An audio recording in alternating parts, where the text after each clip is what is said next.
I stood alone in Lex Luthor's empty cell, the silence around me amplified by the weight of the situation. I needed to find a lead, something to follow, but I had nothing to go on. The absence of any evidence made it clear that whoever killed Lex knew how to cover their tracks. That's when I remembered the surveillance cameras.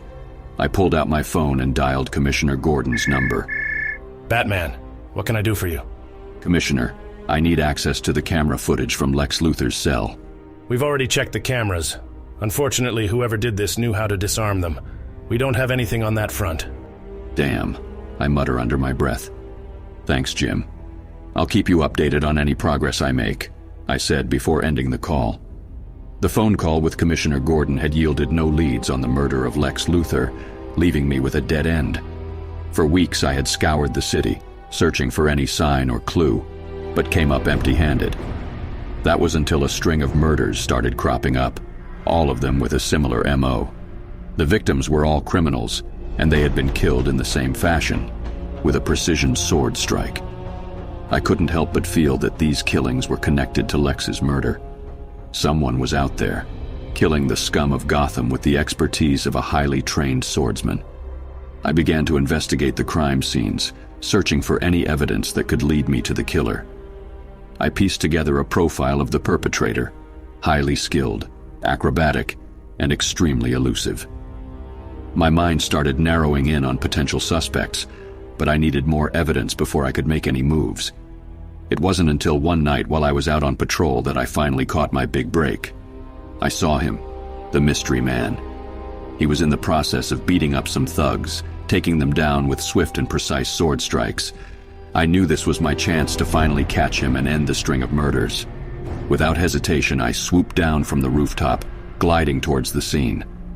As soon as he caught a glimpse of me, he took off running, displaying his incredible acrobatic skills as he traversed over the walls and rooftops of Gotham. But I wasn't about to let him get away that easily. I followed in pursuit, determined to catch him no matter the cost. Finally, I managed to get close enough to launch a device from my gauntlet.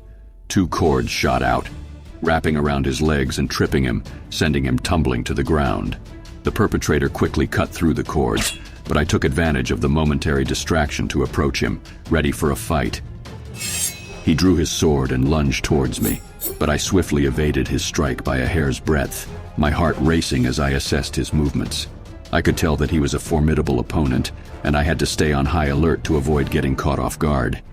He continued to attack with deadly precision, each swing of his sword threatening to end the fight in his favor.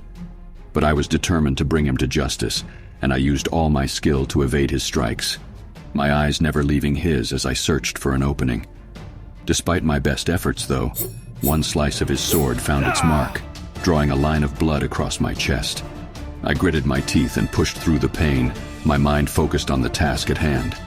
As I continued to dance around his blade, I saw my opening and struck. With a swift punch, I sent the weapon flying out of his grip, leaving him defenseless. He charged at me in frustration, and we engaged in hand-to-hand combat for a brief moment. But his efforts were in vain, as I quickly outmaneuvered him and landed a final blow to his ribs, causing him to grunt in pain. He tried to resist, but I quickly subdued him with another pair of cords, tightly binding his hands and feet. Finally, I approached the subdued stranger and swiftly removed his mask. My heart skipped a beat as I saw the face of the person underneath. No, it can't be, I muttered to myself in disbelief.